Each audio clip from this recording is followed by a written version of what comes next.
Hello and welcome back. Here we are at chapter 6 of Lady Colin Campbell's book. And let's get started. We're going to go in to the wedding here. I wanted to let you know that the disclaimer can be found down below. I hope that you'll like and share. And I want to go ahead and thank you for listening to this audio. There will be no photos in this audio portion. To the hundreds of millions of people who watched Harry and Meghan marry at St. George's Chapel on the 19th of May, 2016, theirs was a fairy tale come true.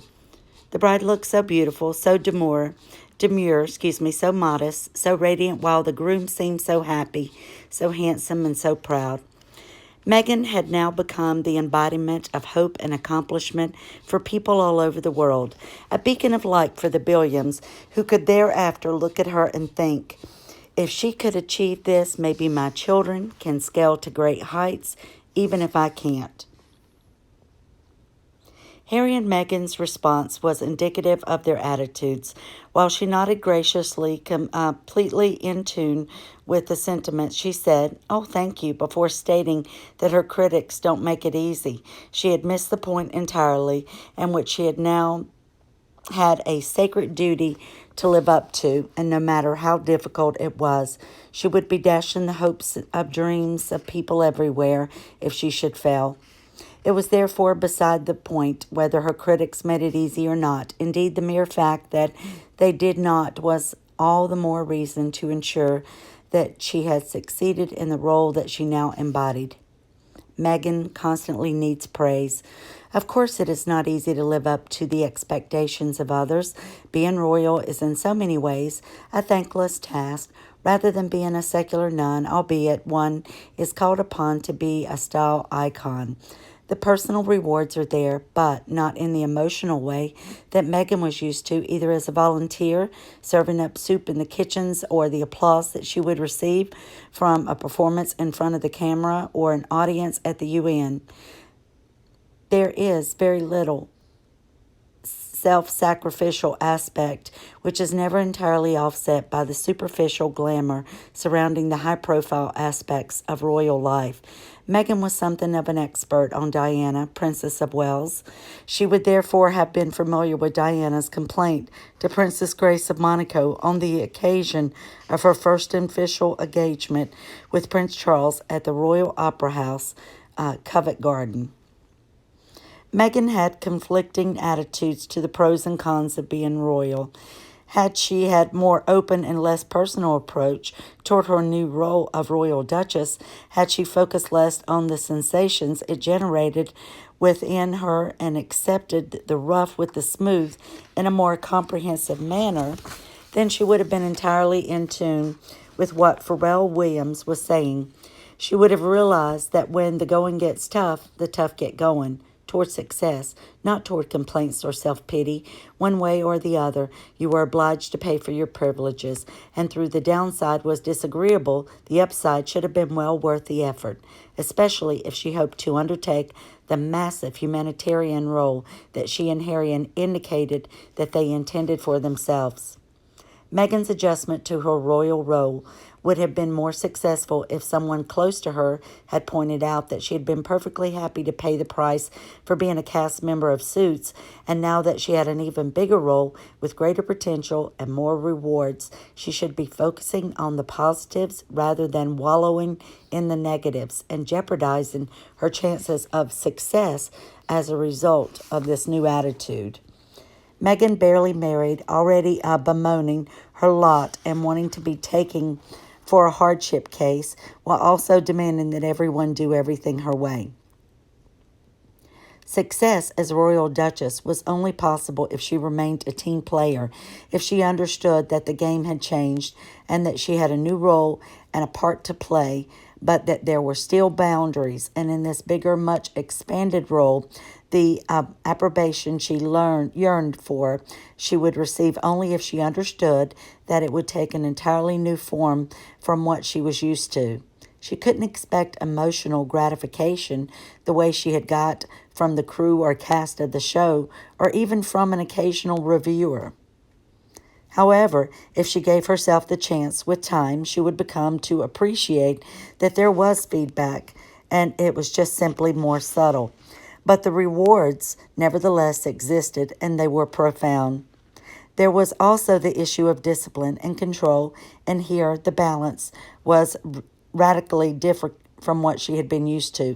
Had Meghan and Harry exercised the patience and diplomacy that their grandparents, the Queen and Prince Philip, did at the time of their accession, laying down their imprimatur slowly and cautiously rather than stating, as Meghan did, that she intended to, in her quote, hit the ground running, end quote, upon marriage, thereby conveying the message that everybody had better watch out. As this new broom intended to sweep clean, she would have received a more positive response. Royalty has a different structure. The courtiers organize and advise. The royals perform, but do so within well-defined boundaries. Royalty is an ensemble act. Each player exists to enhance the crown. The monarch is the chief player. The importance of each player thereafter is determined by their proximity to the throne. And in my words, this is what Meghan wanted to be the star. She didn't want to be, sixth in line or fifth in line, and knowing that her husband would never take the throne, she thought that she would become more popular and that somehow the people would just vote them in, as seeing them as the most popular ones in the family. This was her big mistake. Since the whole purpose of a royal family is to represent its nation as a whole, there is only ever one game in town for each royal family. An undisciplined and destructive ensemble player who breaks rank will therefore ultimately be nothing but a force for destructiveness where the royal family is concerned. And the idea of setting up your own dance routine, separate from the one everybody else expects to see, was so beyond all comprehension that no one conjured it up as a possibility, with the exception of Meghan, of course, who plainly had contemplated just such an eventuality, for while else would she have failed to disband her Hollywood team when she got married. It was against this backdrop that the wedding took place. Behind the scenes, it was a massive relief that on the day went off as well as it did, aside from the unfortunate publicity involving Meghan's father and the rest of the Markle family. Her own conduct and that of Harry in the run-up had created fear rather than comfort. With his backing, she had demanded control of the wedding, notwithstanding neither of them having any financial responsibility for it, and despite for being a newcomer to the royal scene, and him acting as if he should be allowed to break every existing precedent and rule. Meghan had never been disruptive or disrespectful, of the parameters laid down by the producers of Suit to ensure that it was a success. She had been happy to fit herself into the scheme of things, yet she was known to have a demanding and challenging, to push for better lines for herself, to want to expand her character, but all of this had been done in a professionally respectful way. If she could understand and respect those parameters, then why would she and Harry seek to disrespect and disregard the parameters in the royal world? Could it be that the combination of Meghan and Harry, with its emotional issues and maternal heritage and her dominating and exacting nature, might result in a challenge to the very way the monarchy expected the royals to conduct themselves? As far as everyone else in the royal circle was concerned, Meghan and Harry's demands to be allowed to do as they pleased without very much regard to the past practices did not bode well for an early adjustment to Meghan as an individual or for them as a couple. In royal and aristocratic circles, as in any other establishment, newcomers are expected to have some respect for the values and traditions of the world that they are now joining. This would be so whether the establishment is a company, a law firm, a television series, or anything else. Newcomers are not expected to demand fundamental changes in the lifestyle until they've had time to adjust to it to see what suits them. Everyone has quibbles over certain things and is given latitude to ignore minor rules that are not fundamental to the existence of the institution. But the idea that someone at an entry level would impose a new way of doing things as an old order is unthinkable. The idea that an establishment figure like Harry would consider it acceptable to expect everyone to fall in line as he and a newcomer like Meghan flaunted their tradition at every turn would never have entered into anyone's head until it happened, and when it did, it received the expected reaction. This is because there are a genuine conviction that the values adhered to in a royal or aristocratic lifestyle are laden with wisdom, gleaned over hundreds and sometimes 1,000 years of trial and error. Aside from the practicality of many of the modes of behavior, there is also an underlying code of conduct in which duty, honor, reliability, decency, and all other sterling virtues are living concepts to which one is expected to aspire. Nobility is nor just a matter of rank, but a way of being, which is why one of the biggest insults in elite circles is to accuse someone of not knowing how to behave. It therefore came as something of a surprise for Meghan to indicate, with Harry's full backing, to many of the people that she would now associating with, that she regarded their way of life, their values, their codes of conduct as way beneath hers. She almost spelled it out, and she was here to rescue us from our pathetic way of doing things, a courtier said. She is so breathtakingly sure of being in the right at all times that she is beyond arrogant. I have never seen anyone in my life so terribly lacking in any self-doubt. She is so upfront about it that she is beyond shameless. She walks into a room, takes over, tells everyone how she wants things to be, sachets out expecting everyone to fulfill her demands. She is beyond dominance, beyond being a dominatrix. She fancies herself as a force of nature, and a perfect one at that. And Harry considers her perfect. With hindsight, it is so obvious that Meghan had an agenda where her wedding was concerned. She wanted it to be the most beautiful and the most glamorous occasion. It must be the perfect setting for her introduction to the world at large. It would establish her as a beautiful, desirable, classy woman of style and taste, as someone who has everything, every virtue, from superficial style and beauty to profound depth of character. She was a jewel that the royal family was lucky to have in its crown. And the world must see this. She did not want any of her family, with the exception of her parents, there. She wanted none of them, or even her oldest friends, raining on her parade. She was flying high and didn't want too many links with the past that she had left behind. Then she had an ordinary girl on the make. Now she had made it. She was now an extraordinary woman, and one, moreover, who conveyed the message that she was full, complete, and perfect as it was possible to be. Her wedding was also an opportunity to cultivate people she barely met before who were potentially useful for her into the future, such as Oprah Winfrey. She would hereafter be an A-lister in her mind, and she intended to reinforce her status by having real A-listers such as George and Amal Clooney there, notwithstanding knowing them only very slightly. By Meghan's own account, she is supremely aspirational. Quite how so remains to be seen, though the past 2 years have shown that she is a woman of boundless ambition and vision. No one actually realized just how ambitious she is, nor how financially driven, a royal cousin had told me. Although Meghan and Harry emphasized when departing from the royal family that their goal was financial independence, not everyone thinks that her ambition is limited to lining her pockets to the full extent of her capacity. I've heard that she intends down the line to run for president of the United States. One of Harry's old friends told me, I believe she's using her royal status to improve her chances. Let's see if she can achieve her objective. Long before the public knew that Meghan was encouraging Harry to step back from his royal role, she was laying the groundwork for them to do so. She did it in a variety of ways, one of which was to convey the message to everyone with whom she came into contact that she had all for the monarchy. As his friend said, one thing's for sure, she's never had any respect for the institution she's married into. From the word go, it was obvious that she felt she knew better than we did and could enlighten us all, poor slobs, in how we should be living our lives.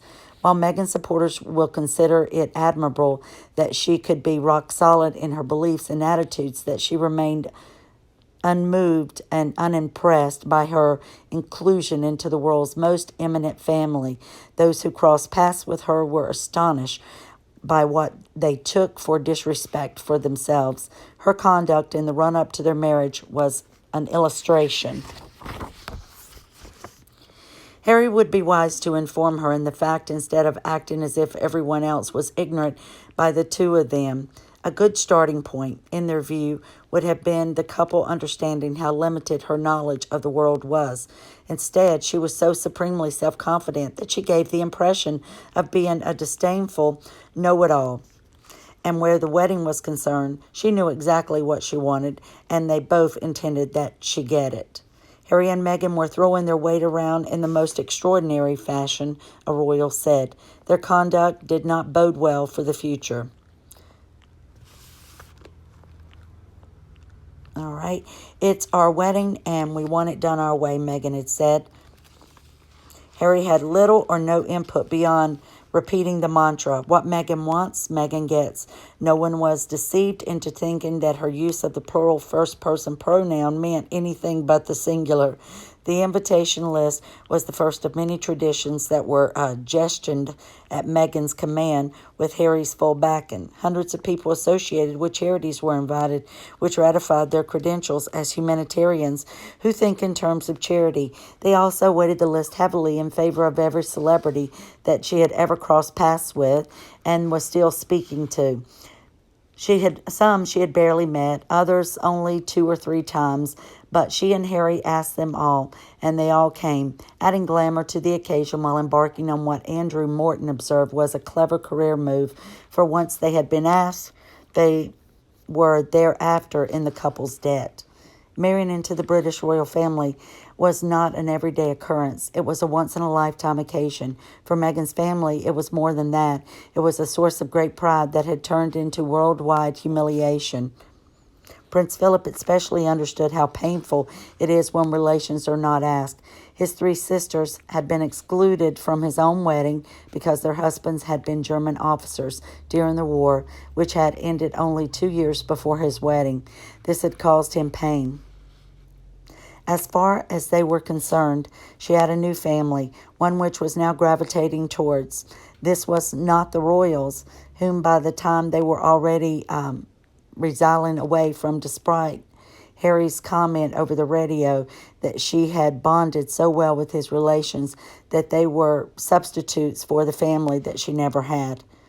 We all know what that did after that with her father. To everyone at the palace, Harry and Meghan's management of the invitation list seemed inappropriate as well as dangerous. Royal and aristocratic weddings are not occasions for the bride and groom to ratify their humanitarian credentials before the eyes of the world, or to include celebrities who were actually thrilled just to be admitted to the royal circles and not ordinarily asked to such family occasions, but to the other less personal events like premieres and parties.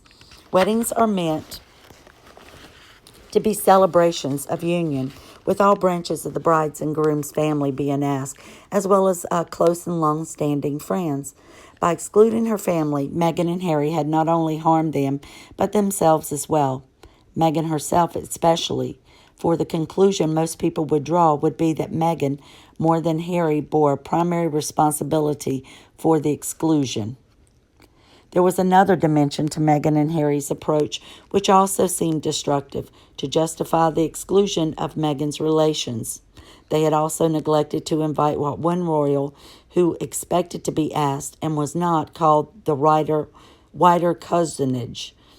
This caused no end of offense, and all of which was totally unnecessary, especially as how there were hundreds of available seats left in the chapel, although the cameras didn't catch them, and this is what I had found out later. What was also viewed as cruel was the way some of Harry's oldest and most loyal friends were brushed aside. They had been true to a fault. People like Tom Skippy Inskip had taken flack for Harry when he'd been caught taking illegal drugs. Tom had allowed the press to pillory him unfairly, accepting blame that was rightly Harry's, remaining silent to save his friend's skin. It was beyond belief that Tom and Laura Inskip were excluded from Frogmore House. His offense? Well, he wanted to warn Harry against rushing into marriage. Harry had been an usher at Tom's Jamaican wedding to Lord St. Helens' daughter, the Honorable Laura Hughes Young, at Round Hill in 2017.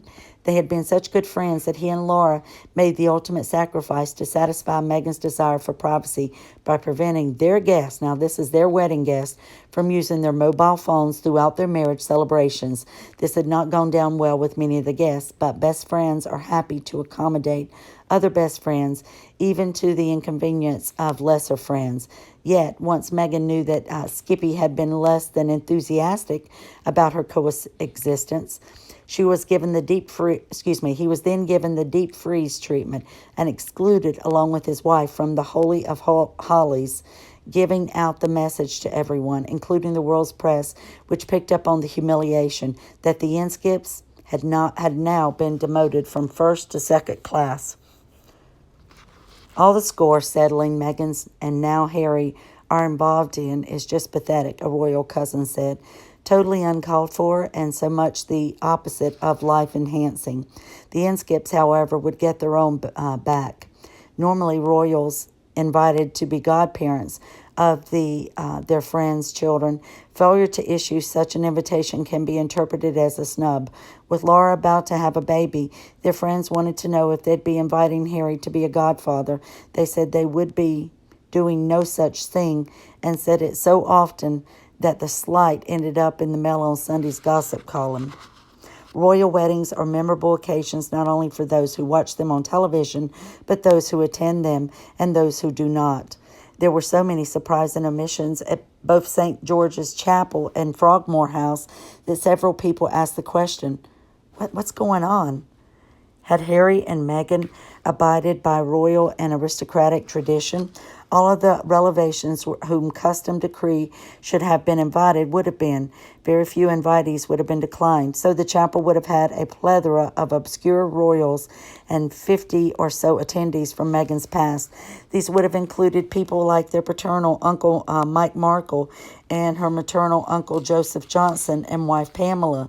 They most likely would have made the cut for the evening celebration at Frogmore House, but honor would have been served all around, and Meghan would have shown the world that she was proud as she was of her ascent into the world, and she was not ashamed of her roots. This would have enhanced her reputation, instead of which the omission called her values into question. This was a fatal error on her and Harry's part. Because such exclusionary conduct seemed atypical of Harry, people asked whether Meghan could have got such tight control of him so early in the game that she was already freezing out his friends.